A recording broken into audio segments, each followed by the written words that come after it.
নাই এই কারণে নাই, কারণ বহুত আনন্দিত এখন বিদ্যালয় অধ্যক্ষতার দায়িত্ব লৈ প্রথম বর্ষত আমার ছাত্র ছাত্রী ইমান এটা সুন্দর প্রদর্শন করব পাৰিছে, তাৰ কাৰণে মই নথৈ আনন্দিত। তাৰ কাৰণে মই ছাত্ৰ ছাত্ৰী সকলক কৃতজ্ঞতা জ্ঞাপন কৰিছো যে আমাৰ এই নয়াহাট অঞ্চলত এনেকুৱা এটা পৰিৱেশ য'ত শিক্ষাৰ ক্ষেত্ৰত আমাৰ বহুত ল'ৰা ছোৱালী পিছপৰা।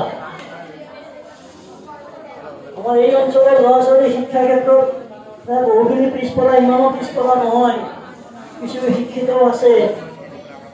এই পিছপৰা অঞ্চলত আমাৰ ছাত্ৰ ছাত্ৰীয়ে ইমান ধুনীয়া এটা প্ৰদৰ্শন কৰিব পাৰিছে, তাৰ কাৰণে খুবেই আনন্দিত। যি আমাৰ প্ৰায় 30 জন ছাত্ৰ ছাত্ৰী উত্তীৰ্ণ হল। 30 জনেৰ ভিতৰ আমি আৰম্ভণিতে যেতিয়া ভাবিছিল যে এনেকুৱা কিছুমান ছাত্ৰ ছাত্ৰী আহিছে যে এই সকলক লৈ আমাৰ স্কুলৰ বহুত সুনাম হ'ব, তেওঁলোকৰ পৰা